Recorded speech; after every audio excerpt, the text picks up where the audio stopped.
Hello there, Reject Nation. I'm Greg Alba. I'm John Humphrey. We are going to watch from Corridor Crew VFX artists react to bad and great CGI. Is it bad and great? Yeah, that's right. This is number 5. I think I've seen one of these before. Definitely not this one. I would have recognized it from the thumbnail. Love these guys. Top rewards you request from a man named Cameron French. Let's get into this. Oh my goodness! There's something very special about this shot. I saw the stuntman one, not the VFX. Oh, hold up. These ones are awesome. They're not, but it's not in black and white. Let's do a slate like this. Welcome to VFX Artists React to Bad and Great CGI, where we applaud the genius of good effects and blame the producers for all the bad effects.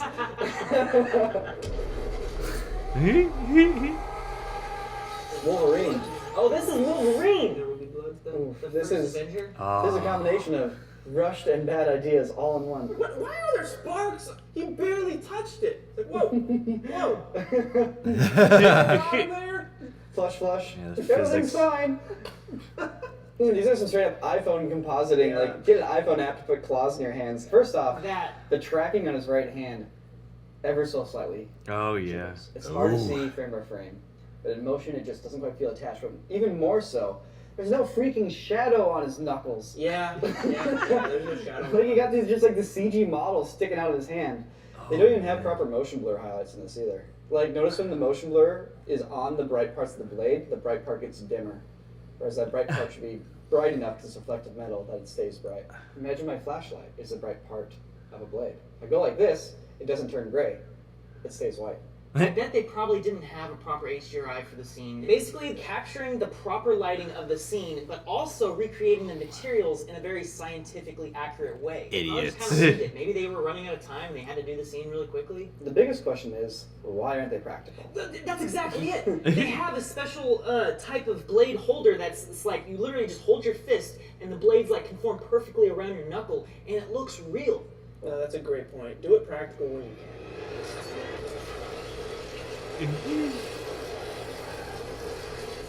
Dude, this scene? Sweet. So great. Oh, are you serious? No! The guy's watching all this happen. It's so calm. Oh, what? It floated for a second. Yeah, it was kind of. The animated position and scale. You know? It was just like a stock image of a helicopter that they made grow larger. Do you recognize those mountains in the background at all? They filmed lots of scenes here, including scenes from like Chronicles of Narnia, famously Lord of the Rings. They filmed a lot of stuff in that area, and that specific valley is where Isengard is located. Oh yeah, speaking of which, Lord of the Rings, Hobbit, we've seen your comments. It's been very highly commented about. So we're definitely going to be doing an episode comparing the two very shortly. And if you'd like to see other movies, TV shows, anything at all for us to react to, please leave a comment below. We read them all. My name is Charles Xavier. Oh. What's wrong with his eyes? He looks Not his eyes. Mr. Patrick Stewart's eyes. Just Mr. Clean. I think it's just an example of like, they're probably just going in and taking out all the wrinkles and doing some patchwork on his face, but in doing so, they're not staying quite entirely true to the lighting on his face and where the shadows would be and where the I wrinkles would mean, be. sometimes the There's aging shots. looks just like that. Wow, that's a green screen. Yeah. Oh my goodness! I didn't know they continued it. There's no shadows. background plate. There's footprints. They're leaving footprints when they run. Why are they leaving footprints and not even having a shadow? And like at least a fuzzy, soft, dark mat underneath their feet would help. This movie had the same budget as Transformers, and this is the quality of the VFX of this movie. Like this is the last stage of artists just eyeballing it and being like, I guess the background would probably be this white. Let's bump it up. Versus like, hey, I went out there and got like light meter readings, and I took my photo samples and I used my HDRI. And I have a scientifically accurate, measured moment for what that should look like. Transformers looks so good because that's what they did for all the Transformers. Everything was physically accurate, measured with HDRIs, proper surface simulations. That looks good. Well, that's a real truck. That's a real truck. Yeah, Transformers. Is the perfect approach. Finally to getting the CG, which is respect. Practical and visual effects together. in one Whoa, shot. they built Like that? that truck. Yeah. Is real. Just kidding. The truck is not real. It looks so It looks good. so good. Dude.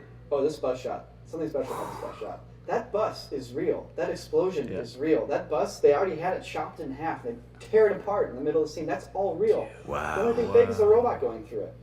Oh wow, they have So wires. ballsy. They have wires on the edges of the bus pulling it apart. Yeah. It looks so good. This Wow. movie is 12 years old, by the way. Something that's helping Michael Bay, he's putting the camera in a realistic place. It's very grounded. You're in a car. You're in a chase cam, you know? Yeah. You're seeing it from these angles. That's so cool. And the huge challenge with that, though, is you are literally filming something that's not there. So you have to have what we call our CG goggles. You have to have your CG goggles on. You have to be imagining that robot coming through. When Optimus gets tackled there, right here, it's like slightly out of frame. It feels flawed in a real way. I don't think people give Michael Bay enough credit for his filmmaking skills. Absolutely not. Awesome. Man, good technical filmmaker. Oh my god, dude. Oh my god. This is brutal, man. No, the fur looks I haven't so seen good. this That before. wet, No, but I've seen matted this scene. fur. Dude, right here, where like he kind of picks him up and like bites and moves him, that looks really good. Oh, It's this like, is- get in the frame! I need to see your reaction! Also, it hasn't cut Get yet, in by the way.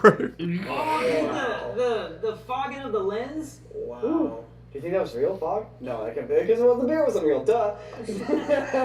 What an effect is this? What an effect. What an What sells this shot is the fact that Leo is actually being moved around physically Yes. in Yeah. real life. Hey, wasn't there a guy in place of the bear? Dude, I mean, Arthur worked on this movie. That's true. What? Call Arthur. Call Arthur. Dude, Right get in now. the ring. Do it. I'll call Arthur real quick. It's good, it's good. Hey, so we're here watching the bear scene from The Revenant, and we're wondering, did they have like a dude that was pulling Leonardo DiCaprio around, or was like he on wires? Or like, how did they do it? Yes, so we had a guy in like a blue suit with bare arms. That was kind of one part of it, just kind of being the inspiration for the movements. He had bear arms? Yeah. What?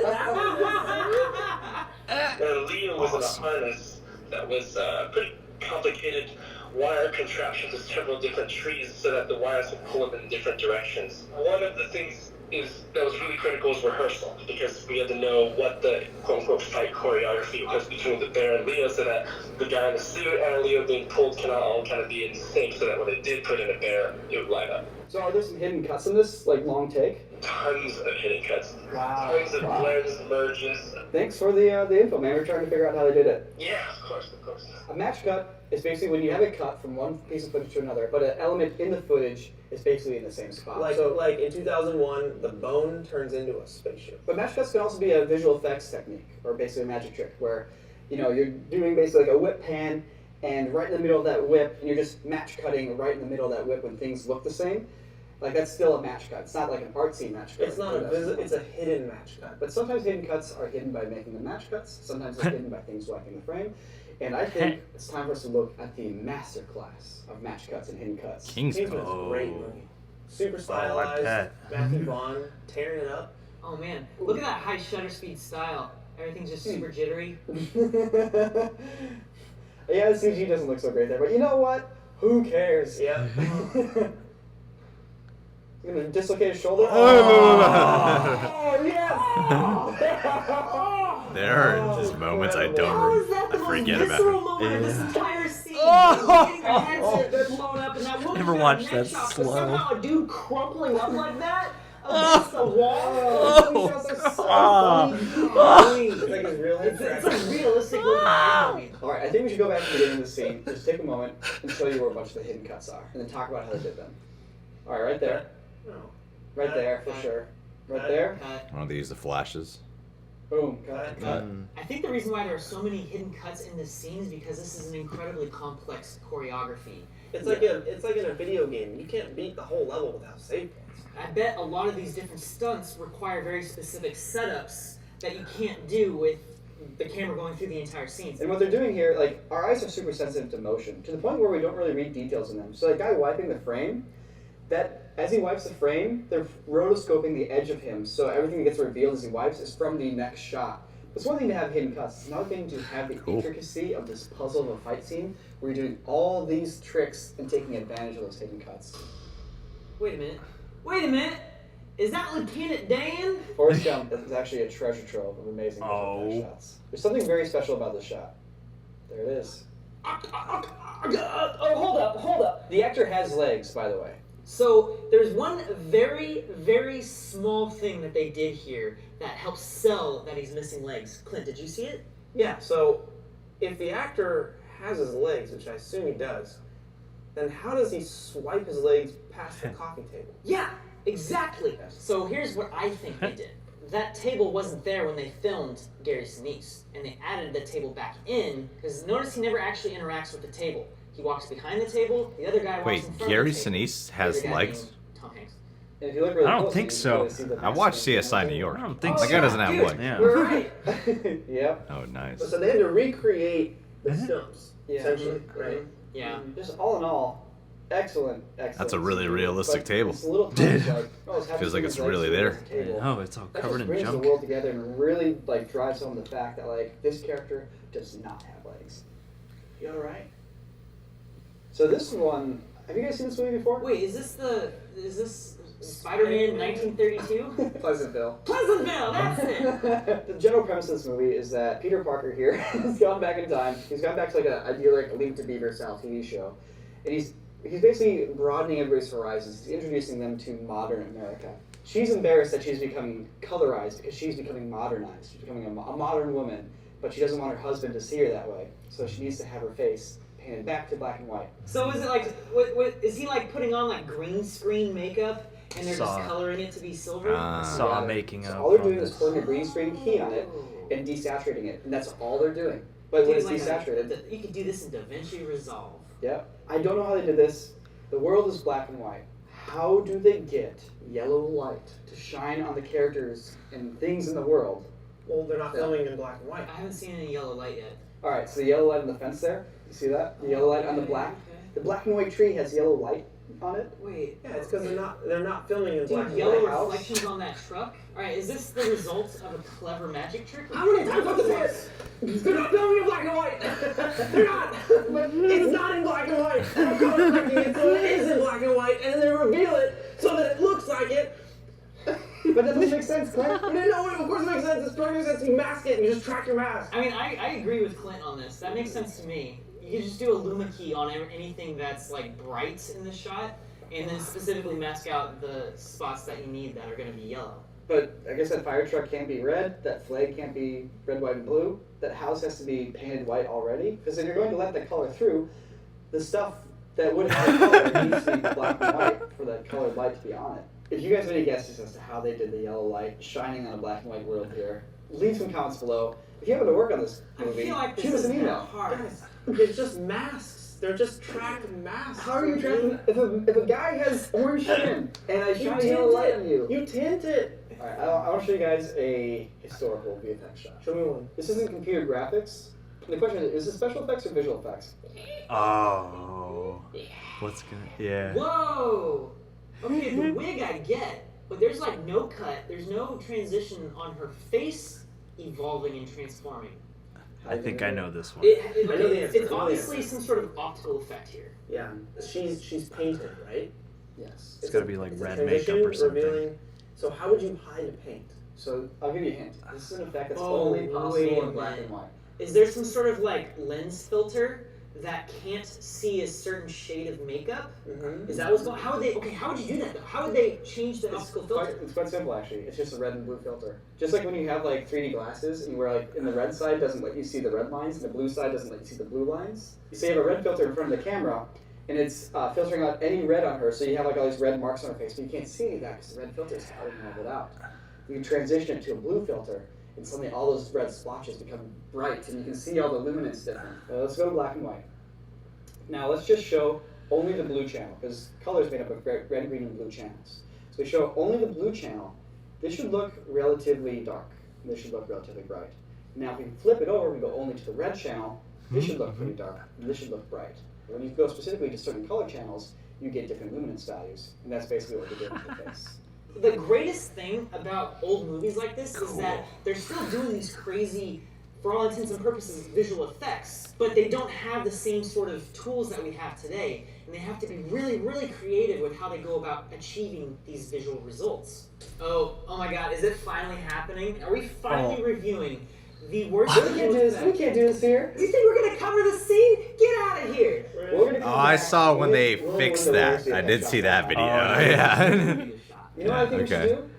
I think we should try to fix it. Yeah, You guys wanna see that I video? did. Please. I did And that's see it. that Thank you so much one. for Yeah. chilling on the couch with us as we learned some new things about visual effects. That was a blast, guys. I'm just doing my best Ren impression right now. Thanks for watching. If you guys like this video, please subscribe to the channel. If you have a video or a movie or a clip that you would like us to react to, hit subscribe. Leave a comment. We read them all. It's a blast. Wow. What, dude, am I surrounded by two Rens? That's delightful. Well, yeah, Corridor Cruise is a great channel. I've seen their deep fakes for the Tom Cruise one, the Keanu Reeves one. Well, all their different videos on like stunts and Yeah, different kinds of action. They did one about like guns and muzzle flashes and how all the silencer scenes you see in movies are completely unreal. Yeah, I love what they do because they actually work on like real things too. Yeah, You no, know? totally. They're not just like film students or something like that doing this. Like they really know what they're doing, and I like the experiments. And I feel like these guys could be like huge Oscar-winning VFX artists down the road. Oh yeah, well, and I mean, this series for them I think is relatively new because the Corridor Crew's been around for a little while. But I love this recent string of YouTube videos where like professionals react to things. Yeah, well, they've been hitting the trending page an awful lot. CGI is a huge part of our world. I'm not at all surprised that this is one of the most popular of these series and that they've blown up so quickly, because I remember when the first one dropped and that one just blew up right away. Well, they're so funny too. Yeah. It's like, why aren't you guys in front of the camera more? Yeah, man. Why are you just on a computer all day? You guys are hilarious. You should be doing more. There's a top comment here, though, that I found from a woman named Lucinda Delali. We tried IMDb'ing her in the middle of a jump cut, couldn't find her. This is like a highly upvoted comment. I worked on Pleasantville. The burning tree scene are all shot in black and white. Oh, in your face, mister. They're just not shot in black and white. We had a poly over the fence and with proprietary software, then pulled out yellow on one luminance level. I know exactly all the words she's using. And the long shots, yellow on the house was done the same. The tree was done the same way, with and more complicated poly over the fire, a little smoke, and several different luminance levels pulled in different. You know what? How about you guys just go and read it, because I don't know what the fuck I'm reading. What I got from it was shot in black and white. That's what I got from it. Everything else, I'm like, nope, don't understand what you're telling me. And they pulled just like shades of light and slight color from the fire or something. But that movie has always been a fascinating sort of marvel. I remember watching back in the day the making of it and all the different ways in which they achieved the effects in that movie, because some of it was gray makeup, some of it was, like they said here, green makeup and stuff like that. One of my favorites, actually, though, that I've wanted to try for a long time is the black and white one, because that's a trick I kind of noticed in old horror movies back in the day and was always mystified by, when you put on like red or green makeup and then you change the lighting to bring it out like a transformation, or you change a filter or something like that. Really kind of mind-blowing when you first see it. Tricks that's so old school, you know, that, you know, it's always kind of impressive. I'm sure the Face app will be able to help us out with doing that in a much smoother way than this complicated switching out red and blue lights. Who needs ingenuity? I'm like, guys, here, I'll help you out right now. Oh, good. This is face number 1. And now with the Face app. See, VFX Corridor Crew, you know nothing. The Face app's got you nailed down. It still shocks me how bad the Wolverine origins clause and then when they slow it down, I'm like, oh, it's even worse than I remember. The weird sparks and the lack of shadows. It just seems to get worse and worse as every year goes by. Because that was like such a popular... I remember watching that in the theaters going, oh God, why does it look so bad? Why does that specific scene look so awful? And it looked really bad in the trailers too, and we were all like, no, they're just not finished. And then we saw the movie and no, they were finished. Or at least as finished as they were willing to do. I knew there was like a writer's strike going on, but did that have anything to do with why the budget was so awful on the visual effects in that scene? Unless it was the kind of thing where they just added it last minute. I can't imagine it would have had any effect on the visual effects. If you slow down a lot of the movements, they don't track well with his hands, like the claws, man. It's pretty awful. But you know, the Patrick Stewart de-aging, I think for its time, is not terrible. It looks bad, but it's not terrible. terrible for its time. But because there are some movies today that do de-aging, and you're like, that's about on par with Coulson and Captain Marvel, honestly. It is. So. You know, somebody had to be one of the early, adopters. Somebody had to test this out first. Yeah. Go there so that we could all look back and be like, think how far we've come. I mean, X-Men was like the first one to try it out, right? With X-Men 3. And That was they the were like, first let's try to get on Patrick Stewart and then Origins Wolverine. Let's do one more time. Let's just see if we can pull it off. That was the first time I really remember people making a huge deal out of it anyway. It's crazy to see these guys really defend Michael Bay here. There's this video, and on the Patrick H. Willems channel, he has a two-parter about Michael Bay as an auteur. I love Michael Bay now because there are a lot of great think pieces that are like, this guy doesn't necessarily make thoughtful or quality films, but you can really break down his style in a definitive way, and when it comes to at least stuff like this, you gotta give him props because, yeah, the blend of what's practical and what is CG and how they handled the CG is pretty great in these Transformers movies. Like, it's a shame that they go to bolster whatever those scripts are. Yeah. But, I like what they talk about with the match cutting, because the match cutting is a specific tool that a lot of filmmakers use to make things look like one shots too. especially nowadays. There's the famous Daredevil season 1 fight scene in the hallway. I feel like there's no match cuts there. But there's the season 2 fight scene where he goes down the stairwell. Like it's a much longer fight. There's obvious moments where they're passing through the camera, like what they pointed out in Kingsman, when you have someone pass in front of the camera, or you do a quick kind of whip pan. You can easily do a cut in there to make it look like it's part. We've even done that before. Yeah, for like little silly sketches we've done to make it look like it's part of one shot. So it's cool that they pointed it out, because it is like probably the most common type of trick to use to make things look like they're one cut. Yeah, one especially with just the popularity of one takes now and stuff like that. It's funny because, sometimes you can see where the shots are married together and sometimes you really, really can't. I feel like if I pay attention to it, I usually can. The Kingsman ones are very hard. Like that, even when they're watching it in this format, I have a hard time seeing it. When you're like really slowing it down, I can't even tell when you're cutting it, honestly. Yeah, true that. It's too flawless. These guys are awesome. They're hilarious. This is a channel where you really learn a lot. Cinefix, you learn like storytelling and directing and all that. Here you learn like effects. So, well, yeah, and you learn this wide variety of film school that's available on YouTube. Yeah, it's fun. And too, like, for as much as there's bickering over practical versus CG effects, I think this stuff actually helps us to get a better sense for what's going on and a better appreciation of the art style and just what happens to make the movies that we see, because there's so much stuff in movies you would never realize is CG. All right, guys, well, make sure to subscribe to the Corridor Crew YouTube channel. Click their notification bell. You can do that for us if you want. It's really your choice. I'm not going to force you into anything.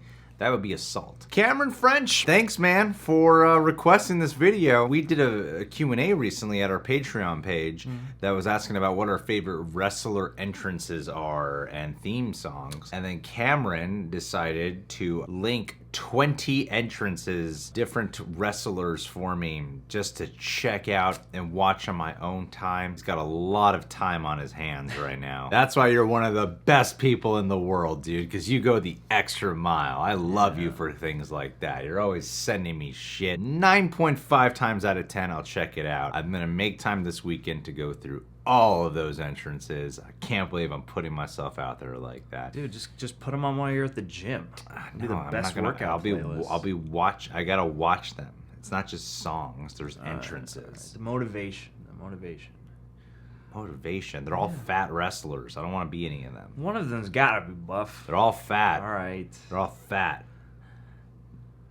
Well, they're all fat. okay.